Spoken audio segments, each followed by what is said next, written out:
Amin. Amin. Jadi penting bagi kita sebagai anak Tuhan berdoa bagi bangsa, bagi kota kita. Jangan pernah berpikir, saya masih muda kak, saya masih muda kak, saya nggak pintar berdoa pak, saya nggak bisa berdoa kak. Tuhan tidak pernah lihat seberapa pintar kita mengucapkan satu kata demi kata untuk kita menaikkan. Tapi Tuhan lihat seberapa besar hatimu untuk datang kepada Tuhan, membawa doa-doa kepada Tuhan. Itulah akan Tuhan kerjakan dalam kehidupan saudara dan saya. Oleh sebab itu firman Tuhan katakan dalam 1 Petrus 2 ayat 24, oleh bilur-bilurnya segala sakit penyakit itu disembuhkan.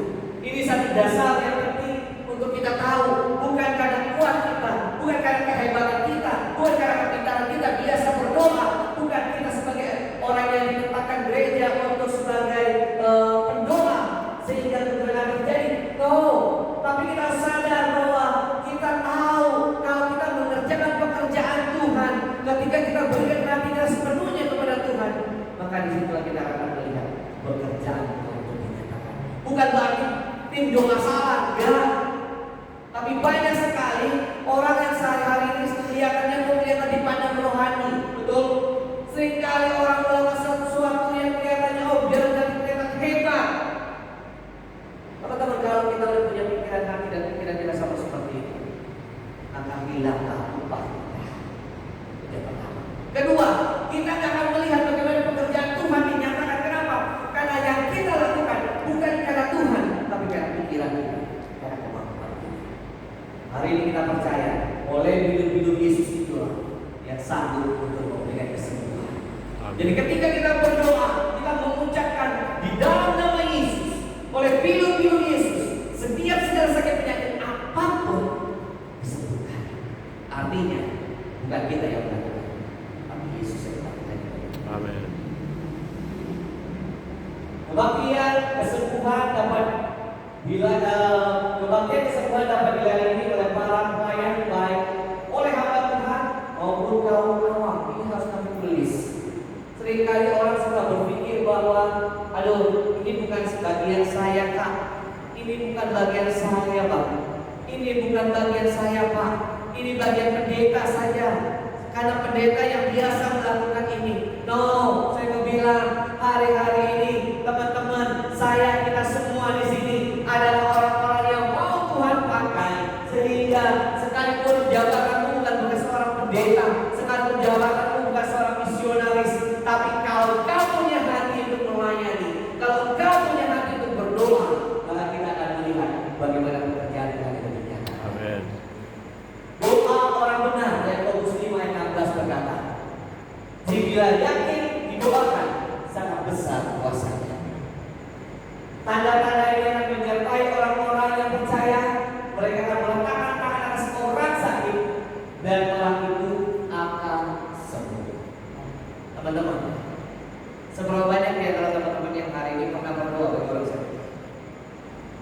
Bisa katakannya? Jangan malu-malu. Kalau kita melakukan buat Tuhan, jangan malu. Justru kita bangga. Kenapa kita bangga? Karena kita adalah orang yang dipilih Tuhan. Amin. Amin. Seberapa banyak dari teman-teman yang sudah melayani Tuhan dan pernah berdoa bagi orang sakit? Wah, puji Tuhan. Yang lain bagaimana? Mau dong ya? Mau? Mau? Atau ada nggak yang takut berdoa bagi orang sakit? Angkat tangan dulu deh, biar nanti materi ini selesai. Oke? Ada yang takut nggak berdoa bagi orang sakit? Karena ini, kenapa saya tanya, teman-teman? Ini seringkali kita menemukan trainingnya sudah mantap, yang didapat juga udah banyak, tapi kira diperhadapkan dengan orang sakit, aduh dari dulu nih, aduh ini kayak di rumah ini, begitu. Bukan yang berdoa malah lari. Makanya saya tanya, ada nggak yang takut berdoa? Tumpang tangan seorang sakit. Ada? Berani? Benar. Benar. Nanti kita praktek. Oke. Ya, kita lihat. Siapakah saudara? Siapa saudara? Siapkah saudara melayani Tuhan? Ini pertanyaan. Saudara juga dipanggil untuk melayani Tuhan. Dan saya katakan, kita ini adalah orang-orang generasi terakhir. Orang-orang yang generasi terakhir itu akan Tuhan pakai untuk melihat satu pekerjaan Tuhan yang luar biasa. Bahkan ayat firman Tuhan ini dengan aku berkata kepadamu sesungguhnya barang siapa percaya kepadaku, ia akan melakukan juga pekerjaan-pekerjaan yang aku lakukan, bahkan pekerjaan-pekerjaan yang lebih besar daripada itu. Teman-teman, sekali lagi saya mau tanya, menurut teman-teman, Bapak Ibu yang hadir di tempat ini, ketika teman-teman melihat firman Tuhan, ketika bagaimana Tuhan Yesus menyembuhkan orang sakit buta, kira-kira menurut teman-teman itu perkara yang luar biasa nggak? Luar biasa nggak? Kalau teman-teman baca firman Tuhan, terus teman-teman lihat bagaimana orang lumpuh disembuhkan Yesus, itu luar biasa nggak? Kalau teman-teman baca firman Tuhan, teman-teman lihat bagaimana Lazarus dibangkitkan oleh Tuhan, kira-kira itu luar biasa nggak? Firman Tuhan yang lebih luar biasa. Kenapa dikatakan? Dikatakan demikian. Yohanes 14:12. Aku berkata kepadamu, dia berkata kepada kita juga, sesungguhnya barang siapa percaya kepadaku, ia akan melakukan juga pekerjaan-pekerjaan yang aku lakukan. Tadi teman-teman sudah bilang, bagaimana orang lumpuh disembuhkan itu luar biasa. Bagaimana orang lumpuh berjalan itu luar biasa. Bahkan yang mati dibangkitkan itu luar biasa. Dikatakan pekerjaan-pekerjaan yang aku lakukan. Bahkan ini yang hebat, pekerjaan-pekerjaan yang lebih besar daripada itu. Kalau kita melihat orang mati dibangkitkan, ada sesuatu yang besar di mana Tuhan Yesus melakukannya pada waktu itu. Dikatakan pada hari-hari terakhir kita akan melakukan perkara-perkara yang jauh lebih besar daripada itu. Itu hebat. Amin. Amin. Amin. Kalau kita tahu hari ini, saya mau bilang, jangan pernah takut. Allah kita adalah Allah yang hebat. Tinggal kita saja untuk bergerak, tinggal saja kita untuk pergi, tinggal saja kita untuk tumpang tangan, maka Tuhan sendiri akan mengerjakannya bagi kita. Yang kita telah berjanji, bahkan dikatakan pekerjaan-pekerjaan yang lebih besar itu Tuhan akan berikan di dalam kehidupan kita. Baik kepada Pak Pendeta, baik kepada Ibu Pendeta, baik kepada majelis, baik kepada pemuda di sini, bahkan orang-orang yang sepertinya mungkin hidupnya biasa-biasa aja, Tuhan katakan kalau kita mau datang kepada Tuhan, mau serah diri kepada Tuhan, kita akan melihat bagaimana pekerjaan Tuhan itu dinyatakan. Tapi di bawahnya kita melihat syarat melayani. Nah, ini yang menjadi pembelajaran kita. Yang pertama dikatakan sudah menerima Tuhan Yesus sebagai Tuhan dan Juru Selamat. Teman-teman tahu berdoa menerima Tuhan Yesus seperti apa? Doa yang menerima Tuhan Yesus itu adalah doa yang kita mengajak orang lain berdoa, mengakui bahwa dia adalah orang yang berdosa dan memerlukan Yesus. Yohanes juga berkata demikian ketika dia bertemu dengan Nikodemus. Mungkin teman-teman masih ingat ketika Tuhan bilang bahwa engkau harus dilahirkan kembali, maka apa jawaban Nikodemus? Padahal dia adalah seorang pemimpin jemaat. Bagaimana mungkin Tuhan, orang yang tua masuk dalam rahim ibunya terus lahir kembali? Tuhan bilang bukan itu. Bukan. Tuhan bilang yang disebut dengan kelahiran kembali adalah dia dilahirkan secara roh, dia dilahirkan secara iman, yaitu ketika dia mengaku bahwa dia adalah orang yang berdosa dan memerlukan Yesus. Artinya, kalau teman-teman mau melayani Tuhan, melihat pekerjaan Tuhan dinyatakan, teman-teman hidup dalam pertobatan. Amin. Amin. Amin. Amin. Enggak ada yang sempurna dalam dunia ini. Tapi kalau kita memberanikan diri membuka hati kita dan berkata, Tuhan, saya tahu bahwa saya adalah orang berdosa. Hari ini saya datang kepadamu membuka hati saya. Ampuni dosa saya. Basuhlah saya dengan darah-Mu yang kudus. Lain kali kita disebut sebagai anak. Itu Itulah doa menerima Yesus. Itulah artinya satu perubahan terjadi dalam kehidupan kita, sehingga itu menjadi satu syarat utama untuk kita bisa melihat pekerjaan dinyatakan. Yang kedua dikatakan memiliki kerinduan untuk bertumbuh. Amin. Sekarang pertanyaannya, boleh jujur nggak ya? Seberapa banyak di antara teman-teman yang kalau datang kaum muda agak malas-malas? Boleh jujur nggak ya? Ini rajin semua nih. Berarti setiap Sabtu ini penuh begini nih. Jujur. Oke, saya tanyain pelan-pelan yang sebelah sini deh ya. Kira-kira teman-teman yang sebelah sini pada waktu ada ibadah Yud, kira-kira rajin datang nggak ya sebelah sini? Rajin. Yang rada-rada nggak malas yang bolong-bolong ada nggak? Ada. Oke. Pertanyaan yang sebelah sini. Kira-kira yang sebelah sini gimana? Rajin ibadah Yud nggak? Rajin. Wah, ini kayaknya lebih garing ya. Yang ini kayaknya lebih rajin nih. Teman-teman, saya mau kasih tahu teman-teman di sini kan saya lihat ada orang timur ya. Saya sering ke kota-kota timur, Kupang, Soe, Alor, segala macam lah ya, sampai ke Sumba, masih di sini ada orang Sumba rasanya. Teman-teman, di gereja di timur sana yang paling banyak datang itu perempuan, yang laki-lakinya jaga rumah. Kalau ditanya kenapa jaga rumah, kenapa nggak ke gereja, jawabannya apa?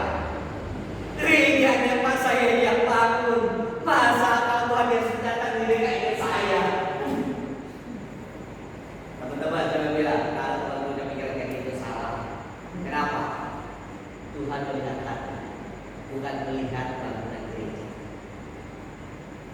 Jadi kalau teman-teman mau bertumbuh, teman-teman harus lihat, teman-teman harus punya kerinduan, teman-teman harus punya kesungguhan untuk melakukan apa yang Tuhan mau di dalam kehidupan teman-teman.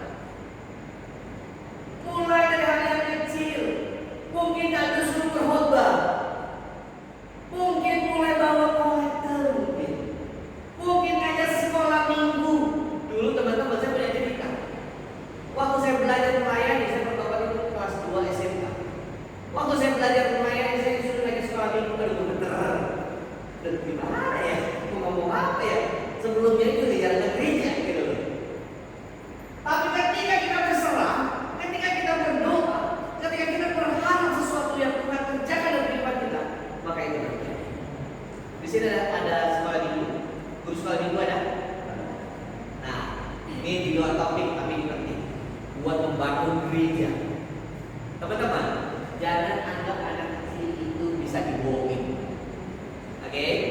Sekali lagi, jangan anggap anak kecil itu bisa dibohongin.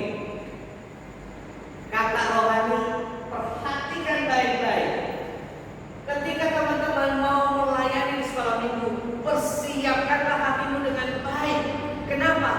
Ketika teman-teman mengajar, teman-teman harus menyadari bahwa teman-teman sedang menabur. Jangan pernah asal-asal mengajar sekolah minggu. Kenapa? Saya punya pengalaman juga, saya cerita, mungkin teman-teman juga pernah ngerasa. Satu hari di mana kita persiapkan dengan baik, karena mungkin waktu itu kita berkhotbah. Jadi kita berdoa tiap hari, kita berdoa sungguh-sungguh, terus kita melihat anaknya baik-baik saja. Aduh, kayaknya nggak ada yang nangis, nggak ada yang berantem, ada yang terakhir yang kasih tahu diam, dengerin gitu. Ketika teman-teman merasa udah bisa nih ada sekolah minggu, teman-teman nggak punya persiapan, tiba-tiba duduk dan dia berdiri aja, tiba-tiba teman-teman melihat ada kehebohan di situ, teman-teman melihat anak yang nggak bisa diatur, jangan salahkan anak-anaknya. Masih tahu? Kenapa? Spirit teman-teman lah yang membawa anak-anak seperti itu menjadi liar. Ini betul. Ini spirit. Kelihatannya kecil, bisa dibohongin lagi. Tapi jangan pandang. Kalau teman-teman mau melayani, siapkan. Teman-teman harus punya kerinduan. Agar kenapa? Ketika teman-teman melakukannya, teman-teman bisa menjadi berkat. Gimana pun yang berkat. Next.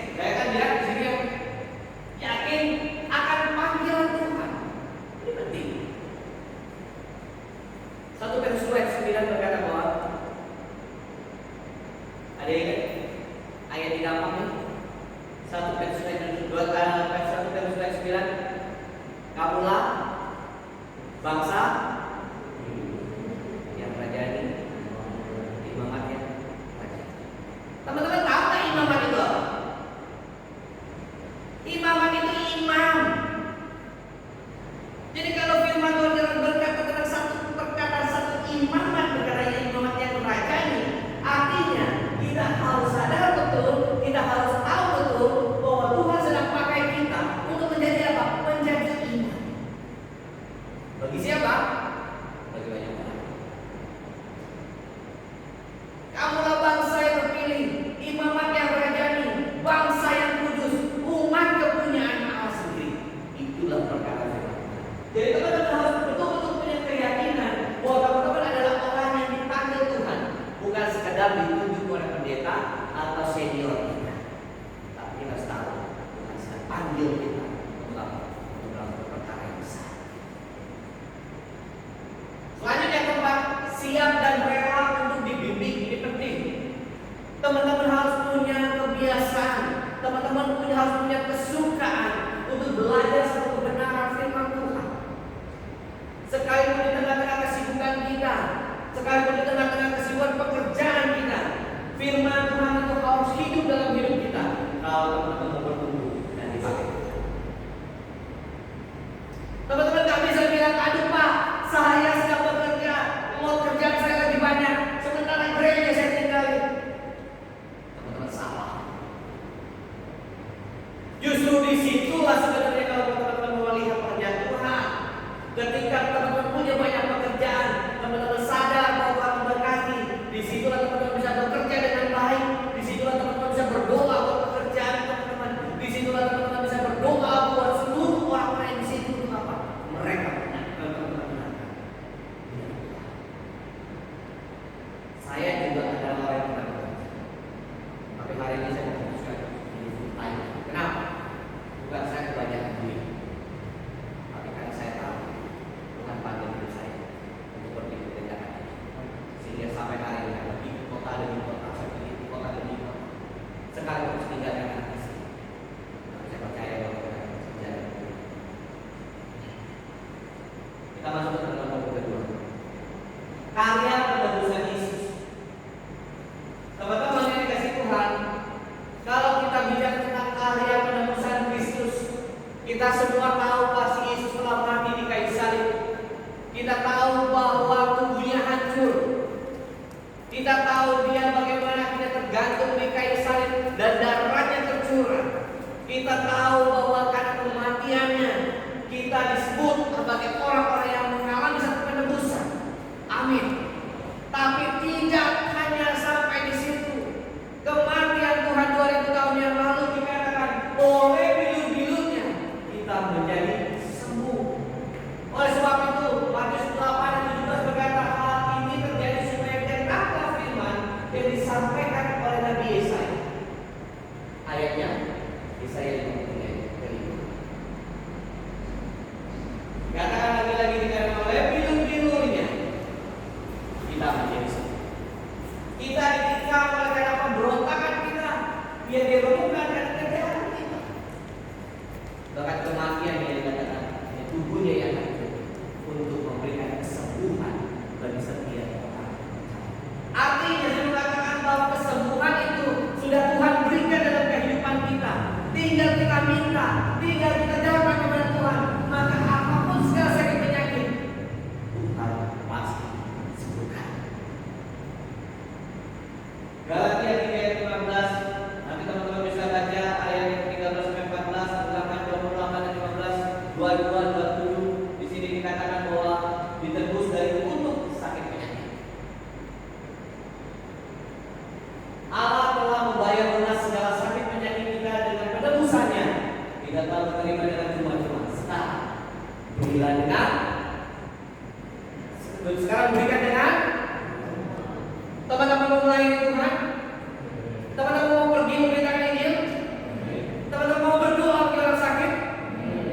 Kalau teman-teman mau dan berkata, jangan pernah tunda lakukan karena Tuhan sedang bekerja dan menyembuhkan saudara saya. Kesembuhan adalah anugerah semua orang percaya dalam apa? Anugerah. Apa yang Allah terhadap sakit penyakit?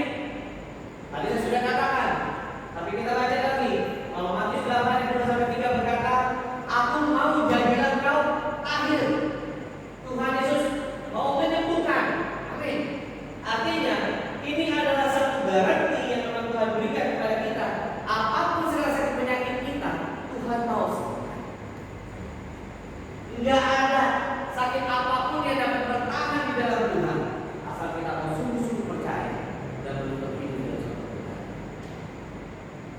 Tuhan Yesus marah karena muridnya kurang percaya. Kita udah tinggal baca, nanti teman-teman juga jadi bahan. Silakan coba lihat bagaimana ketika Tuhan Yesus marah kepada murid-muridnya yang ketika dia tidak percaya. Teman-teman nanti bisa baca di situ, nanti dikatakan ada murid-muridnya yang sedang berhadapan dengan orang kerasukan setan, tapi orang kerasukannya tidak dilepaskan. Sehingga orang lain berkata menjibirkan Tuhan, apa itu murid kamu? Aduh, kalau nggak bisa berbuat sesuatu apapun. Tapi apa yang dikatakan? Tuhan Yesus marah kepada murid-muridnya, bukan dibelain tapi dimarahin. Kenapa? Karena Tuhan tahu ketika dia berdoa untuk kelepasan atas segala roh-roh jahat pada waktu itu, dia tidak membawa imannya kepada Tuhan, tapi dia membawa pengalamannya. Karena melihat bagaimana Tuhan langsung. Saya yakin teman-teman di sini sudah sering melihat mukjizat, betul? Teman-teman pasti sudah tahu bagaimana berdoa mengulurkan tangan, pasti. Saya